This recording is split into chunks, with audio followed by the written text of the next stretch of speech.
Corona की वर्तमान स्थिति को देखते हुए प्रदेश सरकार सतर्क हो गई है और लगातार स्थिति पर नजर बनाए हुए है। मुख्यमंत्री जयराम ठाकुर की अध्यक्षता में प्रदेश सचिवालय शिमला में उच्च स्तरीय बैठक होगी। मुख्यमंत्री जयराम ठाकुर ने शिमला में बताया कि कोरोना की स्थिति को देखते हुए फिलहाल प्रदेश में स्कूल कॉलेज नहीं खोले जाएंगे और यदि जरूरत पड़ी तो आने वाले समय में कुछ पाबंदियां भी लगाई जा सकती है। उन्होंने बताया कि वे स्वयं विभिन्न जिलों का जायजा ले रहे हैं और स्थिति पर नजर बनाए हुए हैं। मुख्यमंत्री ने बताया कि कोरोना के बढ़ते मामलों को देखते हुए प्रदेश में बेड कैपेसिटी बढ़ाने को लेकर जरूरत बढ़ी है। वर्तमान में प्रदेश में कोरोना मरीजों के लिए अस्पतालों में 2000 बेड रखे गए हैं, जबकि आने वाले समय में इन्हें बढ़ाया जाएगा। उन्होंने संकेत दिए कि उच्च स्तरीय बैठक में आने वाले समय के लिए कोरोना को लेकर जरूरी सख्त निर्णय लिए जा सकते हैं।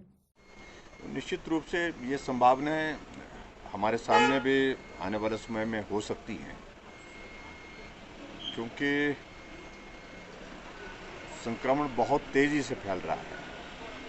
ऐसी सूरत में जहां हिमाचल प्रदेश में कुछ एक चीज़ों को लेकर के हमने कुछ रिस्ट्रिक्शन शुरू की हैं, वो तो कायम रहेंगी फिलहाल, लेकिन मामलों में लगातार जिस तरह से बढ़त हो रही है उसमें तो विचार करने की एक आवश्यकता महसूस हो रही है कि हो सकता है हमको आने वाले समय में कुछ चीज़ों को लेकर के और भी विचार करना पड़ रहा है। मैं स्वयं भी अभी मंडी जिला का, कांगड़ा का हमने रिव्यू किया है, कांगड़ा के साथ चंबा का भी हमने रिव्यू किया है। चंबा का ऑनलाइन करके किया था और मंडी के साथ कुल्लू का किया था।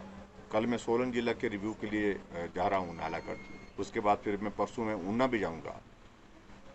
हमारी तैयारी आने वाले समय में जो रहनी चाहिए उसके लिए कहाँ कहाँ क्या क्या चीज़ की ज़रूरत है, वो नीचे के स्तर पर जो है वो हम जाकर के हम बात कर रहे हैं।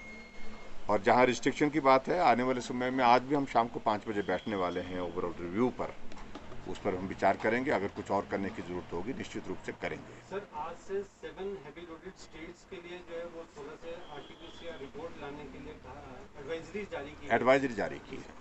होटलियर्स मना कर रहे हैं, वो कह रहे हैं कि हम लोग किस तरह से चेक करेंगे, क्योंकि ये काम सरकार का है, उनके पास गवर्नमेंट के लेवल पर भी उसमें मदद करने के लिए जो हमने कहा है, लेकिन एडवाइजरी का अभिप्राय ये होता है जिन लोगों ने आना है उनको स्वतः ही अपने आप उनको जो है इस बात को मान के चलना चाहिए। हिमाचल में जा रहे हैं, वहाँ हमारी स्टेट के लोगों के लिए इस प्रकार की एडवाइजरी गवर्नमेंट ने जारी की है, तो वो आरटीपीसीआर टेस्ट करवा के गए हैं और इसकी वाइड पब्लिसिटी हमने की है। और बहुत सारे लोग ऐसे आ भी रहे हैं जो एडवाइजरी को मान करके चल रहे हैं और इस बात को सुनिश्चित करके आ रहे हैं कि आरटीपीसीआर के टेस्ट करके आ रहे हैं। तो इसलिए हमने कहा है कि एक तो उस आदमी पर ही जिम्मेवारी है जो आदमी हिमाचल प्रदेश में उन प्रदेशों से आ रहा है। सबसे एडवाइजरी का अभिप्राय ये होता है, ज़्यादातर इसको एनफोर्स करने के लिए अपने आप जो आदमी वहाँ से आ रहा है उसको इस बात की जानकारी है कि मैं हिमाचल जा रहा हूँ और हिमाचल में जा कर के मुझे आरटीपीसीआर का टेस्ट मेरे लिए 72 आवर्स का लाजमी है, तो उस सूरत में उसको करना चाहिए। अगर उसके बावजूद भी कोई इस तरह से आता है तो होटल वाले इस बात को कहें कि हम कुछ नहीं करेंगे, ये उनका भी कहना गलत है। बन जाएगी हमारे हिमाचल प्रदेश में भी कि सारी व्यवस्थाएं जो है वो हम चाह रहे हैं कि हर हालत में आपकी बात टूरिज्म हमारा इफेक्ट ना हो। हमने उनको कहा कि आप कोऑपरेट करें और उनके लोगों ने ही कहा है हमको कि हम कोऑपरेशन के लिए तैयार हैं। हमने कहा आपको कुछ नहीं करना, जो एसओपी हमारे यहाँ से दिया गया है उसको आप जो है लागू करें, ठीक तरह से लागू करें, ये हमने कहा है उनको। उसको लागू करें, उसका पालन करें और मुझे लगता है कि उसके बाद उसमें ज़्यादा कठिनाई नहीं आएगी ऐसा लग रही, क्योंकि मामलों में बढ़ोतरी है। अभी हम कह सकते हैं कि अभी तो स्थिति ऐसी नहीं है कि स्कूल खोल दी जाए, तो हमने बोल ही दिया है। हमने कहा है कि भाई उसको बढ़ाने के लिए लगभग एट प्रेजेंट हमारे पास हिमाचल प्रदेश में 2000 बेड कैपेसिटी जो है हमने तैयार रखी है।